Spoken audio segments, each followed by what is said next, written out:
Tov, Parashat Yitro. Alors, qu'est-ce qu'on a?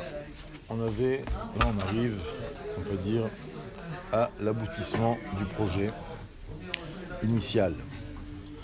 Parce qu'Akadosh Baruch Hu avait donc missionné Moshe Rabbeinu, il lui avait dit Ki eheye imach veze lecha haot ki anochi shelachticha beotziacha et ha'am miMitzrayim ta'avdun et Elokim al ha'ar hazeh. Il lui avait dit veze lecha haot. En parlant de Yetziat Mitzrayim, il lui a dit tout Yetziat Mitzrayim, tous les événements grandioses qui se sont déroulés ne sont qu'un signe que je t'ai envoyé. Et quand tu sortiras, Ta'avdun et Elokim al ha'ar hazeh. L'objectif final était d'arriver effectivement à la Parashat Yitro à travers l'événement que l'on appelle Matan Torah. Donc toute la shlichut de Moshe n'était qu'un signe.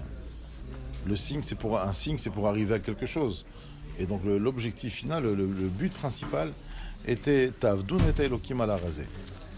D'en arriver à servir Hachem sur cette montagne-là. Bémet, on remarque quelque chose de très intéressant qui se passe depuis la paracha de Bo, dans lequel on a vu qu'Akadosh Baruch Hu dit à Moshe Achodesh hazeh lachem rosh chodashim, cette fameuse phrase dont le premier Rashi de la Torah nous dit que la Torah aurait dû commencer là. La Torah aurait dû commencer de Achodesh hazeh lachem rosh chodashim, depuis ce Rosh Chodesh Nissan, le début du temps. En fait, on comprend que la Yetziat Mitzrayim a été déclenchée ici. Mais on n'est pas sorti au début, au 15 Nissan. On a commencé à sortir déjà, tout en étant en Égypte. C'est ça qui est intéressant. Depuis Rosh Chodesh Nissan. En fait, jusque-là, toutes les makot qui ont eu lieu, c'était des éléments qui s'abattaient du ciel sur l'Égypte. À partir de Rosh Chodesh Nissan, Akadosh Baruch Hu demande à Moshe donc Mekadesh et Achodesh hazeh. Immédiatement, il lui donne la mitzvah. Vous allez le 10 du mois acquérir un mouton. Vous allez l'attacher au pied de votre lit, le vérifier pendant 4 jours, etc. Prendre le sang, le mettre sur les portes. C'est-à-dire qu'à partir de là, il y a un nouveau système qui s'enclenche. Autant on était comme des nourrissons. On peut rien faire. On a besoin d'être changé, on a besoin d'être nourri, on a besoin d'être lavé. Donc le nourrisson est dans l'incapacité de faire quoi que ce soit pour lui, même pour sa propre survie. Autant, à partir de Achodesh hazeh lachem, maintenant vous allez commencer à vous prendre en main. C'est-à-dire tout ce qui va arriver va être le produit d'une entreprise de votre part. D'accord ? C'est qu'à partir du moment où vous allez décider, donc c'est la première décision d'ailleurs, Achodesh hazeh lachem, c'est quoi ? C'est vous allez prendre la décision du temps. C'est vous qui allez décider quelle date on est aujourd'hui. Et donc tous les événements qui ont suivi, donc Makat Bechorot, comment ils vont être sauvés ? Parce qu'ils vont mettre le sang sur les poteaux et le linteau de leur maison. La même chose, on arrive après à Kriyat Yam-Souf, on a vu la semaine dernière, Daber el ben Israël ve'Issaou. Tant que Nachshon ben Aminadav n'est pas rentré dans la mer, l'eau ne pouvait pas s'ouvrir. On va la même chose à la fin de la paracha avec Amalek. Alors certes, il y a Moshe sur le sommet de la montagne qui lève les bras vers le ciel, mais nous, on a le devoir, nous, on combat et Akadosh Baruch Hu fait le reste. La même chose dans le sujet aussi qu'on a vu dans la paracha la semaine dernière, la manne. D'accord, moi je vous donne. Le peuple devra sortir pour récupérer. On n'a pas eu la manne, chacun à domicile, dans son placard, on ouvre, et tout d'un coup apparaît la manne. Donc ça veut dire que la Yetziat Mitzrayim, c'est un peu cette existence. Elle a commencé à partir de la prise en charge de soi. Quand nous on fait des choses, et Akadosh Baruch Hu donné derrière, donc ce qu'on appelle, on va dire, en un terme simple et bref, ce qu'on appelle Ita'aruta deletata. Jusqu'à maintenant, jusqu'à Rosh Chodesh Nissan, c'était Ita'aruta deletata. C'est Akadosh Baruch Hu qui organise tout. Nous, on est pris en charge à 100% comme un nourrisson. À partir de Achodesh hazeh lachem, on est véritablement sorti d'Égypte parce que là, c'est nous qui devons s'efforcer de fournir un travail, et en contrepartie, il y avait le reste qui suivait. Quand on arrive à Matan Torah, donc dans la Parashat Yitro, alors avant de rentrer dans les psukim de la Parashat Yitro, il y a un midrash dont vous avez sûrement entendu parler, peut-être pas dans les mots, c'est un midrash qui apparaît dans Shir HaShirim, sur le premier chapitre, le passouk on le connaît tous, Ad she'amelech bimsibo nirdi natan recho. Le midrash essaye d'expliquer un petit peu le contexte historique de ce verset. Ad she'amelech bimsibo nirdi natan recho. Je vous dis le midrash en bref. Le midrash dit, parce que c'est marqué Vayi bayom ashli biyot haboker. Le troisième jour, Akadosh Baruch Hu était là. Et le midrash dit qu'en fait, les Bnei Israël s'étaient endormis cette nuit-là. Et on donne un peu l'image d'un roi qui avait prévu de venir dans une ville, et le roi arrive le matin et tout le monde dort.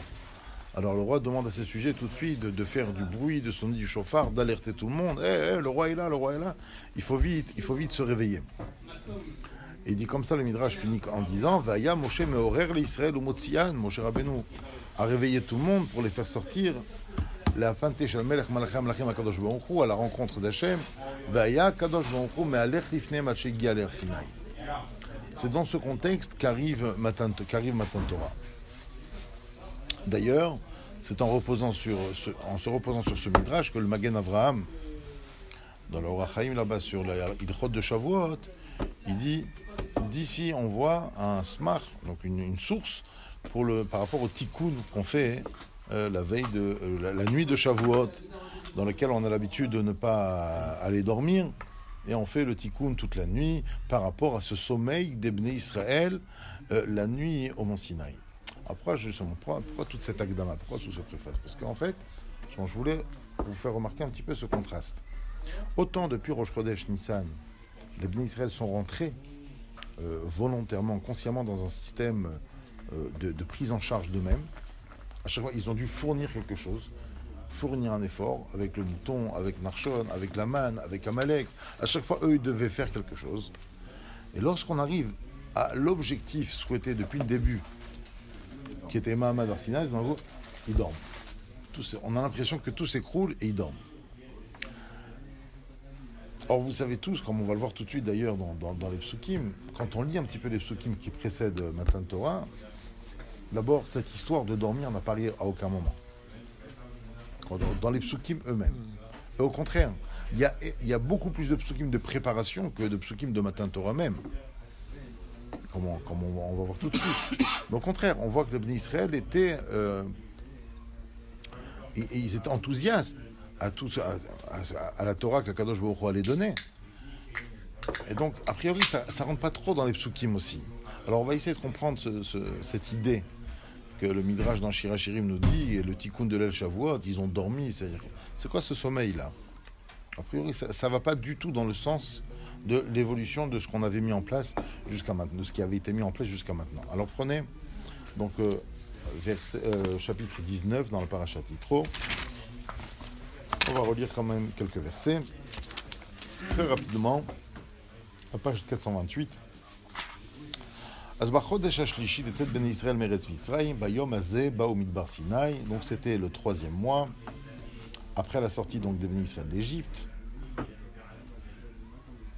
Ce jour-là, a priori donc Chachamim vont dire que c'est Rosh Chodesh Sivan, Baou Midbar Sinaï. Ils arrivent au Midbar Sinaï. Vayis'u merefidim vayavu Midbar Sinaï vayachanu bamidbar vayachan sham Israël neged ahar. Ce passouk, comme on l'a répété des centaines de fois au nom de Rav Chaim Shmulevitz, qui se repose sur le Orach Chaim HaKadosh, décrit un petit peu toutes les étapes nécessaires pour être en phase avec la réception et le don de la Torah. D'accord, sortir de Refidim, arriver dans une simplicité, dans le Midbar, y camper, y s'installer et atteindre l'unité parfaite au sein de toute la nation. Au Moshe Allah el Elokim. Et donc Moshe monte. Il monte une première fois. Vaikra elav Hashem inahar lemor. Effectivement, Hashem l'appelle. Kot omar le Bet Yaakov et Taged Ivnei Israël. Intéressant, ça commence pas par Vaikra elav Hashem. C'est Moshe qui monte. C'est-à-dire qu'on est toujours, nous, en train de provoquer l'histoire. C'est Moshe qui monte d'abord, et Hachem, parce qu'il est monté, alors Hachem l'appelle. Exactement à l'image de comme l'histoire avait commencé. Vous vous rappelez, quand le buisson ardent, c'est Moshe Rabbeinu qui avait vu ce phénomène, et qui avait dit « Asurana ver'e tamare agadol hazeh » et je vais m'écarter pour voir. Parce qu'il a fait cet effort, Hachem s'est dévoilé. C'est-à-dire que, comme les Mefarshim le disent, si jamais Moshe Rabbeinu ne s'était pas détourné de sa trajectoire, aucune révélation n'aurait eu lieu. Et Akadosh Baruch Hu, qu'est-ce qu'il lui dit?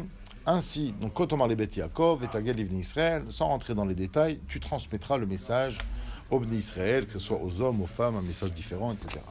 Atem reitem, asher asiti le Mitzrayim, vaesaetrem al kanfe nesharim. Donc d'une part, vous avez vu ce que j'ai infligé à l'Égypte. D'autre part, vous avez vu la façon dont je vous ai porté jusqu'ici. Va'avietrem elai. Tout ça pour vous amener ici. Ve'ata. Et donc maintenant, im shamoa tishmo bekoli, ushmartem et beriti, viyitem li segula mikol ha'amim ki likol haaretz. Et donc, si vous êtes attentif à ce que je vais vous dire, et que vous préservez mon alliance, alors vous serez effectivement un trésor parmi toutes les nations. Ah oui, mais toute l'humanité doit être égale, on va causer des jalousies. Il dit non, c'est moi le patron, qui dit kol haaretz. Je suis en mesure de désigner une référence.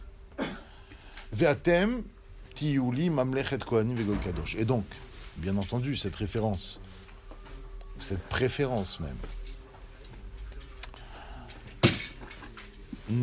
n'octroie pas que des droits. Elle engage aussi des devoirs. Et c'est pour ça qu'il dit Ve'atem tiyuli mamlechet kohanim vegoy kadosh. Ça vous engage à d'être les Kohanim. Donc s'il y a une défaillance, un dysfonctionnement, c'est toujours votre faute. C'est les Kohanim. D'accord? Si le korban de quelqu'un n'a pas été accepté, parce que le Kohen n'a pas eu la bonne pensée à ce moment-là. Vegoy kadosh. Alors que les autres peuvent vivre de façon plus ou moins naturelle, normale, ordinaire, vous devez être toujours au-dessus. Kadosh. Et les adevarim asher tedaber al ben Israël. Et là, la Torah prend le soin de dire, voilà le message. Voilà ce que tu vas dire au Bnei Israël. Qu'est-ce que fait Moshe? Vayavo Moshe, vayikra les ikne ha'am, vayasem lifnehem et adevarim ha'ele, asher tzivahu Hashem.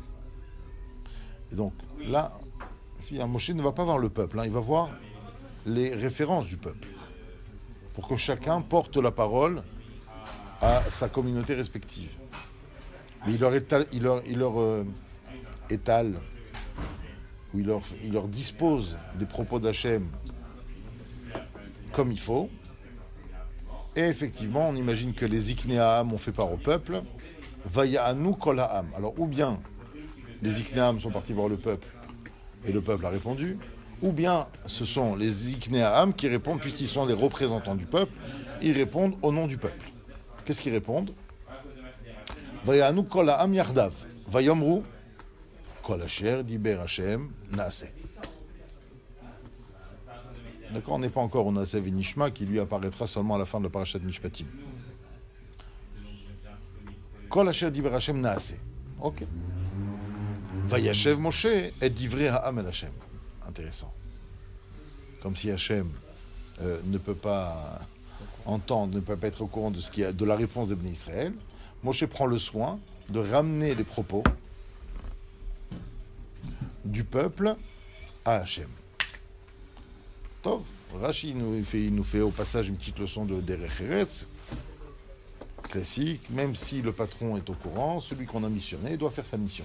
Je t'ai dit d'aller les voir, alors même si je sais très bien ce qu'ils ont dit, ton devoir est de me le dire, parce que je t'ai missionné pour ça. Ok. Donc, a priori, ça, bon, je vais doucement parce qu'il y a un point très important qu'on ne voit pas obligatoirement et sur lequel on va essayer de mettre le doigt ensemble.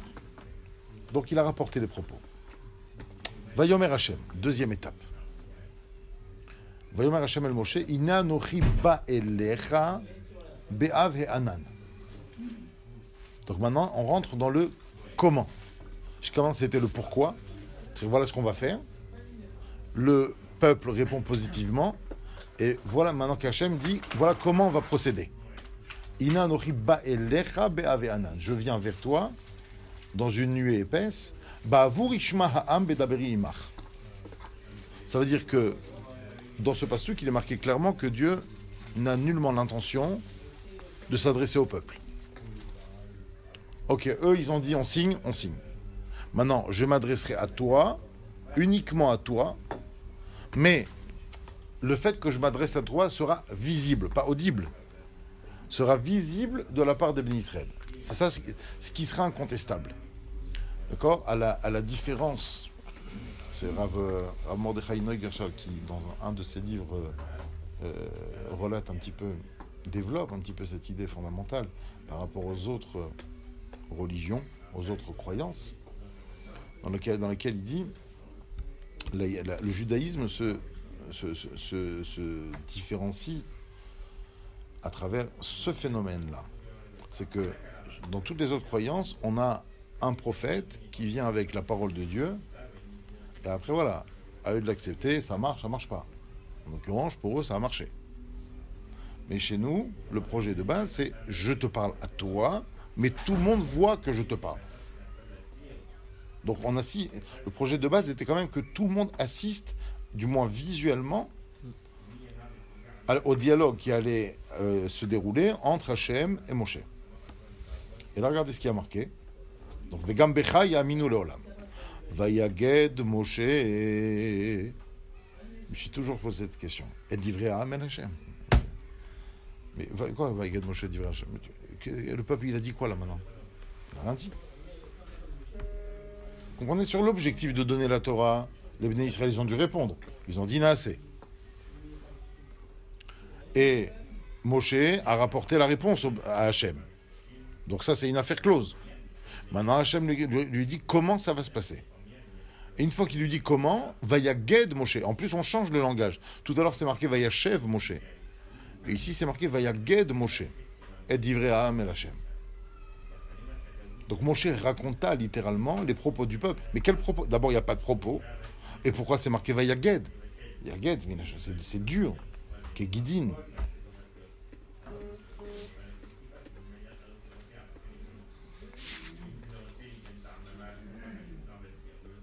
Alors, Rashi, sur place, c'est tellement énorme que vous imaginez, on ne comprend rien du tout ce qui se passe, que sans Rashi, on n'aura aucun indice.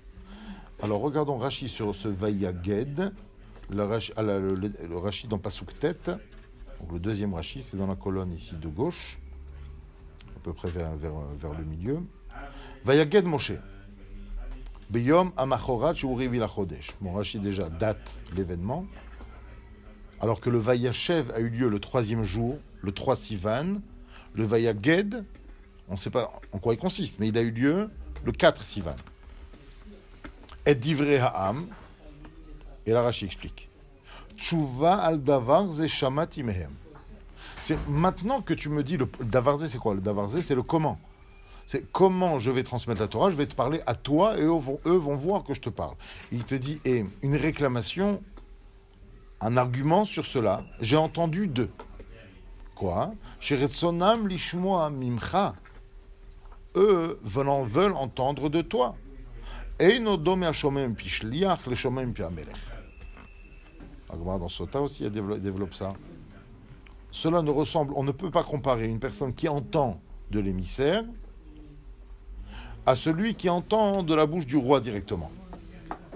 En d'autres termes, ça donne la formule suivante. Retsonenu lirot et malkenu. En fait, Rashi répond de façon très très simple. Rappelez-vous, quand Hachem a dit « Je vais vous donner la Torah », Tishmou, Bekoli, etc. Qu'est-ce qu'ils ont dit le Ham? Ils ont dit « Kol Asher diber Hachem Naaseh ». Moshe Rabbeinu, maintenant, il fait la lambdes, comme on dit. Il commence à faire une appréhension, il appréhende de façon talmudique la réponse des Bnei Israël. Il dit Hachem. Quand j'ai proposé le projet aux Bnei Israël, ils m'ont dit Kol Asher diber Hachem Naaseh. Et là, tu es en train de me dire, tu vas me parler à moi. Mais eux, ils veulent entendre de toi. Donc je comprends dans leurs propos qu'eux ne sont pas intéressés à ce que tu me parles à moi et que moi je leur apporte tout. Ils veulent aussi entendre. Ils veulent aussi voir. Ils veulent vivre la chose aussi intensément que moi.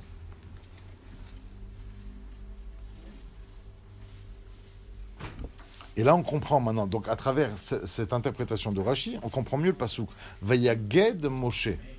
Vayaged, c'est vrai que c'est un langage dur, mais vous savez, dans les différentes formulations que la Torah a quant à la transmission de la sortie d'Égypte aux générations d'après, Vayaki Amru Alechem Benechem, Avod Azat Lachem, il y a la question du Chacham, du Racha, il y a le Sheino Yoda Lishol, At Petachlo Shenemar Veigad Talvincha. Le Sheino Yoda Lishol, quelle est la référence dans la Torah? C'est Veigad Talvincha. Les Hagid, comme d'ailleurs la Haggadah. Et on comprend ici le guide, en fait. Quel est le rôle du guide? La première fois qu'on voit le guide dans la Torah, c'est à propos du guide Anaché, avec Yaakov. Alquel lo yochlu ben Israël et guide Anaché. En fait, le guide, c'est un nerf qui va relier toute l'articulation, qui permet à l'homme de se déplacer. Et donc, ça veut dire quoi? Le guide, c'est l'élément qui relie.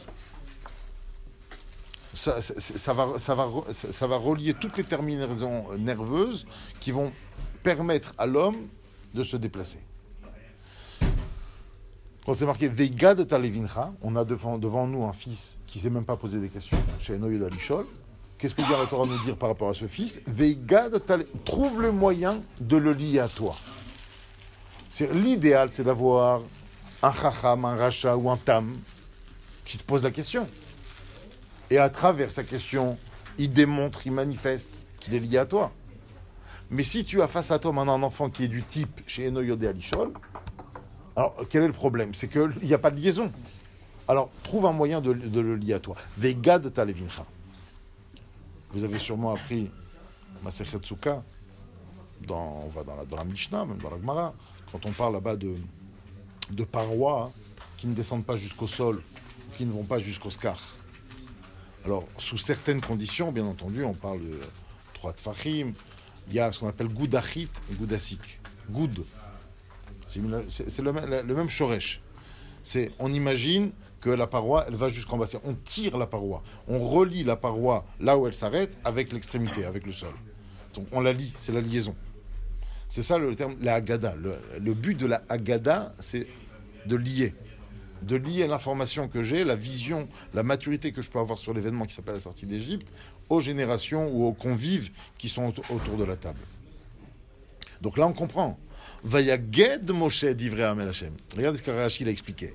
Rashi dit, non, les Bnei Israël veulent se lier à toi. C'est pour ça que c'est marqué Vayaged.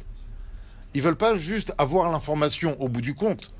Ils veulent se lier à toi. Et pour se lier à toi, ils veulent entendre de toi directement. D'accord? Ça, c'est le pshat. Mais qu'est-ce qui se passe après? Regardez. Alors, après, on saute. Après, on leur demande de se préparer, de se séparer de leurs femmes, de laver leurs habits, de ne pas approcher la montagne, toutes les conditions. Vous allez maintenant, après les 10 paroles, juste après, au Chevi, la paracha, page 440, donc au Perekraf Pasuk Tetvav, où là-bas, c'est marqué Vechol ha'am ro'im et hakolot ve'et halapidim ve'et kol hashofar ve'et ha'arashen vayar ha'am vayanu'u vayamdu merachok. Ma katuv kan.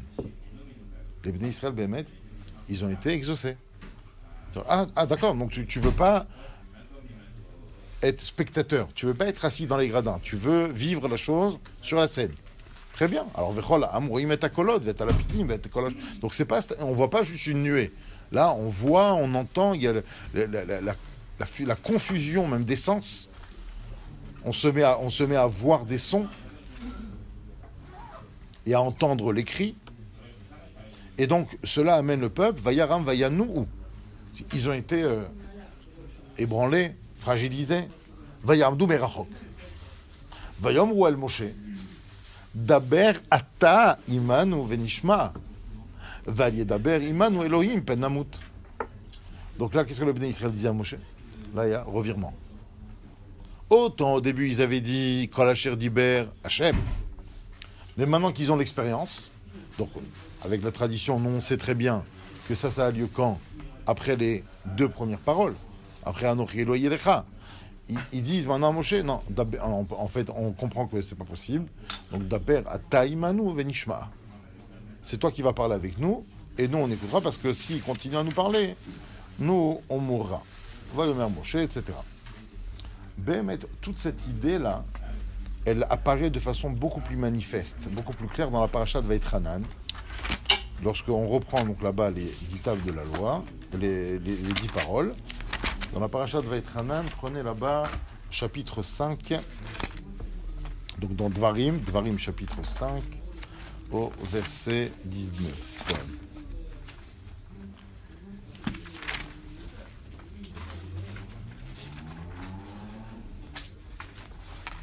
C'est juste après les 10 paroles. Très bien. Au Khamishi de la para, c'est la page 1028, à la deuxième ligne. Il lui dit là-bas, comme ça c'est marqué, Et adevarim ha'el diber Hashem, el kol ke'alchem bahar, mitoch ha'esh ha'anan ve'arafel, kol gadol velo yasaf. Donc, on fait encore une description que tout ce qu'Hachem a parlé à votre communauté, sur la montagne, dans le feu, le brouillard, les nuées, Kol Gadol Velo Yasaf, une voix hyper puissante. Il les a écrits sur 2 tables et il me les a donnés.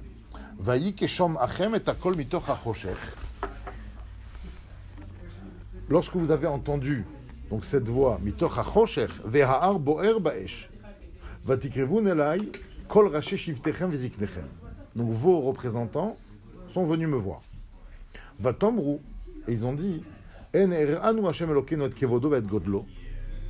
Ah, non, d'accord, Hashem nous a fait montrer maintenant sa magnificence, sa gloire, sa grandeur. Ve'et kolo shamanu mitoch ha'esh. Ayom hazeh ra'inu ki yidaber Elokim et ha'adam v'chai. Et ce jour-là, nous avons compris que Dieu peut s'adresser à l'humain et vivre. Ve'ata, on a compris maintenant. Ça, on l'a compris. Ve'ata, et maintenant, lama namut. Mais si on continue, on risque de mourir. Parce que ce feu risque de nous dévorer. Si on continue à écouter la voix d'Hachem, nous mourrons. Qui est l'être humain fait de chair et de sang qui pourrait continuer à écouter la voix d'un Dieu vivant et vivre? Kerav ata ushma et kol asher yomar Hashem Elokeinu ve'at tedaber elenu. Ve'at tedaber elenu. Et toi, tu nous parleras. Et Rashi dit sur place, vous l'avez dans la page de la traduction, dans la page 1029, dans la colonne de gauche, Ve'at tedaber elenu. C'est quoi Ve'at? Ve'at, en moment, c'est quand on s'adresse à une femme, on dit Ve'at. Omer Rashi, itashtem et kochi kinekeva. Vous avez affaibli ma force et vous m'avez rendu comme au féminin, comme nekeva. Shenitztarti alechem. Verafitem et yadi. J'ai eu de la peine pour vous et vous m'avez fait décourager. Parce que j'ai constaté que vous n'étiez pas ardemment habité par ce désir de se rapprocher de lui avec amour. Il n'aurait pas été préférable pour vous de l'écouter de lui et pas de moi. C'est ça le ve'at. Alors, dans les psukim maintenant, il continue. Je continue dans le passage, encore 2 psukim. Pasuk Chafeh, Vaishma Hashem et kol divrechem. Et Hashem a écouté. Bedabarichem elai. Il a écouté votre demande. Que maintenant, vous changez d'avis. Au début, vous voulez que lui, et maintenant, vous voulez moi. Vayomer Hashem elai, Shamati et kol divrei hamazeh, asher dibru elecha, etivu kol asher diberu. Etivu.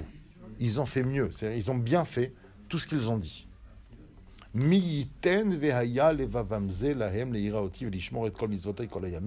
Si seulement ils pouvaient avoir la même approche, parce que cela les amènerait à me craindre et à garder mes mitzvot,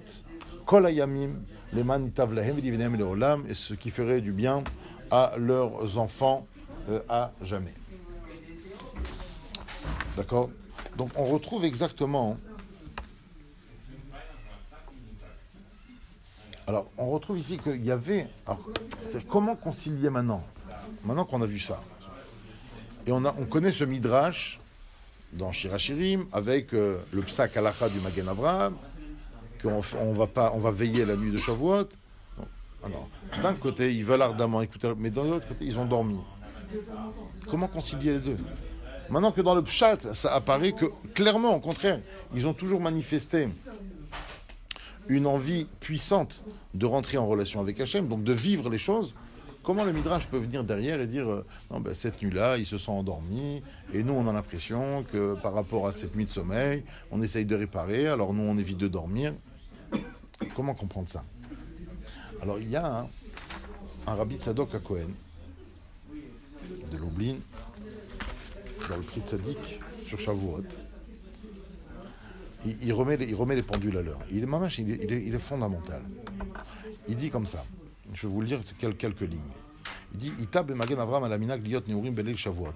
Il ramène, donc, au nom du Magen Avraham, cette habitude qui consiste à rester réveillé toute la nuit de Shavuot. Kedel etaken ma shayu avotanu yeshenim. Pour être metaken, ce que nos ancêtres dormaient. Ou be'emet, il dit Rab Tzadok, en vérité, l'onira midivra midrash. En lisant le Midrash, dans Shir HaShirim, dans lequel on nous ramène qu'ils ont dormi, j'ai pas l'air de voir qu'il y a une trace de faute, qu'ils ont fait les choses pas correctement.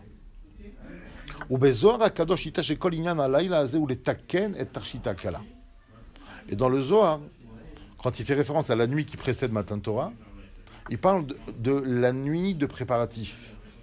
Comme la maquilleuse ou la coiffeuse, elle vient préparer la kala à la choupa. Kediyot mukhanim le kabel Torah chez Béalpé. Écoutez bien. C'est un midrash plia, ce Rav Tzadok. Il est extraordinaire, parce qu'il va très très loin dans son explication. Vous allez voir dans 2 minutes. Veine beshana rishona lacha yetziat mitzrayim ayu mechinim et atzmam le kabbalat haTorah bechol achanot anal.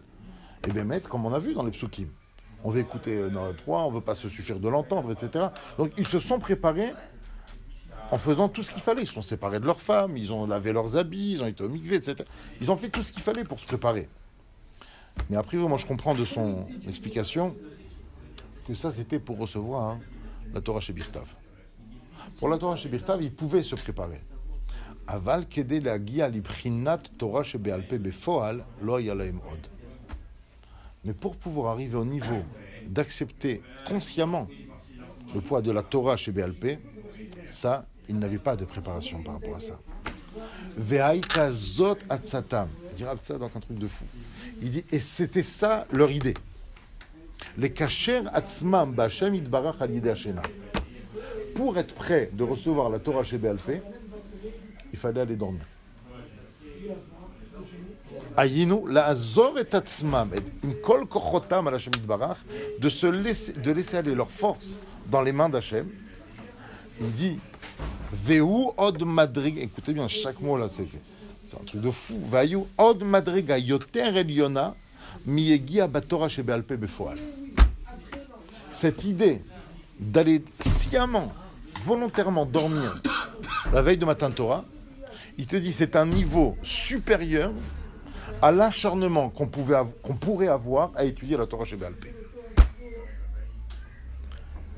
Non seulement Rav Tzadok ne voit en ce sommeil-là, en cette nuit-là, aucun pgam, aucun défaut, aucune faute, mais en plus il te dit, c'est la valeur de cette nuit-là, de ce sommeil-là, il est d'une valeur supérieure à tout investissement profond qu'on pourrait avoir dans le limoud. Alors bien sûr, prendre ce Rav Tzadok au pied de la lettre, c'est une sakanat et fachot, je pense.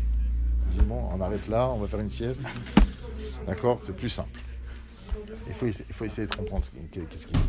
Alors, très rapidement, il y a un midrash dans Echam qui fait référence à 4 rois de Yehuda. David, Asa, Yehoshaphat et Chizkia. Tous sont des rois de Yehuda. Donc David, on connaît tous. Asa, c'était l'arrière petit-fils de David. David a eu Shlomo, Shlomo a eu Rechavam, Rechavam a eu Aviam et Aviam a eu Asa. Asa était un roi aussi qui allait dans le chemin de David Améler. Yehoshaphat, c'est le fils de Asa. Et Chizkia, c'est le dernier roi de la lignée de David, On connaît toute l'histoire avec Sancheriv, Jérusalem, etc. Et le Midrash dit comme ça. Il dit Arba'a melachim ayu, ces 4 rois-là, machetavazé, lotavazé. Il fait, les Chachamim avaient un regard général sur tout le Tanakh et ils voient, ils constatent une différence qu'il y a entre chacun de ces 4 rois qui sont de la même lignée, de la même famille.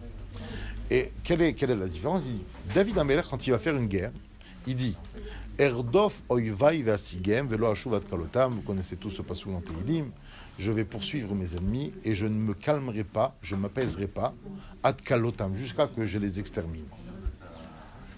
Alors, très vite, quel est le pshat il dit, c'est un peu comme David Amelech, il dit, moi je vais sortir, je vais tout faire. Erdof, ve'asigem, je vais arriver, je vais les atteindre, je vais les tuer.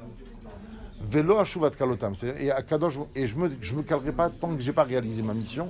Il voit toutes ces étapes comme étant une mission d'Hachem. Descendons à l'arrière petit-fils de David, Asa. C'est marqué, lui, il a dû livrer une guerre contre Zerach Hakushi. Dans Divrei Yamim là-bas, Perek Yuddalet, c'est marqué. Et lui, par contre, il dit, je vais poursuivre mes ennemis, mais je n'aurai pas la force de les tuer. Ani en biko achlarogotam, comme ça il dit Midrash. Akadosh lui dit, vas-y, je m'occupe. Et il les a poursuivis, et effectivement, ils sont morts, je ne sais pas de quelle manière, mais il n'a pas eu besoin de les tuer. On descend son fils, la génération d'après, c'est Yehoshaphat, il dit, Ani en biko achlirdofotam. Il dit, moi, j'ai même pas la force de les poursuivre. Alors, Omar Shira, je vais faire une Shira, et Akadosh tu vas t'en occuper. C'est marqué là-bas dans Divrei Yamim Bet Perek Raf, il a fait une Shira, et Akadosh s'est débarrassé de ses ennemis. C'était Amon Moav. Et le dernier, c'est Chizkia. Chizkia était malade, vous vous rappelez? Chizkia était malade, suite à la fameuse histoire avec le prophète, qui lui avait dit pourquoi tu ne veux pas te marier, pas avoir d'enfants rachats, etc. Bon, peu importe. Il était malade. Il a dit Ani avalani en bikoach lo lirdof velo laasig velo laarog velo lomar shira. Il dit avalani yashen bemitati. Moi, je vais dormir dans mon lit et Akadosh Baruch Hu va s'occuper. Effectivement, Sancheriv arrive avec ses 180 000 légions de soldats autour de Jérusalem. Et comme on dit, la nuit, le malach est passé, les a tous tués. Voilà qu'il y a 180 000 soldats autour de Jérusalem morts le lendemain matin. Il n'a rien fait du tout. Qu'est-ce qu'on essaie de nous dire? Ils étaient de plus en plus peureux, de plus en plus faibles. Qu'est-ce qu'on essaie de nous dire ici? En fait, pour essayer de comprendre, il y a un niveau d'honnêteté vis-à-vis de soi. C'est quelque chose de très très difficile. David Amelech était tellement battel, tellement annulé devant Hachem. Il dit, moi je peux organiser une guerre de A jusqu'à Z. Mais de A jusqu'à Z, je vais former les soldats, je vais sortir avec eux. Et à la fin, je n'ai nourri aucunement la sensation d'avoir fait quelque chose. Tout ce que j'ai fait, jusqu'à l'anéantissement de mes ennemis, je sais très bien que c'est le produit d'Hachem. Il vient, son arrière-petit-fils, Asa. Il dit Hachem, si je fais tout le travail jusqu'au bout, je te dis la vérité, honnêtement, je ne pourrais pas être comme mon arrière-grand-père. Je serais bien tenté de me mettre un petit insigne quand même, une petite légion d'honneur. Je les ai tués. Akadosh me dit, bon, tu sais quoi, va jusqu'où tu penses que je t'accompagne. Et ainsi de suite. Avec après Yehoshaphat, il dit, moi je peux faire qu'une Shira. Si je fais quelque chose, je sais que je vais le fier à moi. Et Chizkiyahu, c'est le plus et encore plus honnête. C'est-à-dire qu'en fin de compte, comme on avait dit, vous vous rappelez, une fois on avait dit la Kedat Yitzhak. Où commence le Nisayon de la Kedah? Dans le fait qu'Avraham aille dormir. Dans le fait qu'Akadosh Baruch Hu lui dit, demain tu vas m'offrir ton fils. Et après, la Torah dit, Vayashkem Avraham Baboker. Pourquoi tu me dis Vayashkem Avraham Baboker? Je crois qu'il fait la grâce matinée. Non, pour te dire, la madriga d'Avraham Avinu, il vient d'avoir la formation. On aurait pu, il va fumer quelque chose, il va être inconscient, il va prendre une drogue. Non, il est parti dormir. Vayeshkem Avram Baboker. Ok, il a passé une bonne nuit, normal, et maintenant on fait à froid, ce que Hachem a demandé. On le voit avec Yona. Yona, il y a une tempête de partout. C'est marqué, lui, il était là en train de dormir dans le fond du bateau. Ce sommeil-là, ouais, je pense que c'est assez profond, mais en même temps fondamental. C'est-à-dire que dans toute approche qu'on va avoir vis-à-vis d'Hachem, il y a toute une partie importante dans laquelle on doit fournir des efforts. On doit mettre en place des stratégies. Mais malgré ces stratégies, à un moment donné, on n'arrivera pas là où on veut arriver. À un moment donné, c'est bon d'aller dormir. Ça veut dire quoi, c'est bon d'aller dormir? C'est comme ça, Ashlech al Hashem yavecha. À un moment donné, je dis voilà, Hashem, moi j'ai fait ce que je pouvais. Maintenant, je ne vais pas me rendre malade pour ça. Il y a des gens qui, tellement ils ont pris le lot, et bien c'est sincère de leur part, et ils se rendent malades de ça. Non, c'est que dans le projet de sortir d'Égypte, de recevoir la Torah, sont imbriqués ces deux systèmes, ces deux mécanismes, dont l'un consiste à se prendre en main, à agir, et à un moment donné, voilà, j'ai prié. On prie pour le réfoua de quelqu'un. Même chose, c'est l'exemple type. Mais après, tu ne dois pas te rendre malade.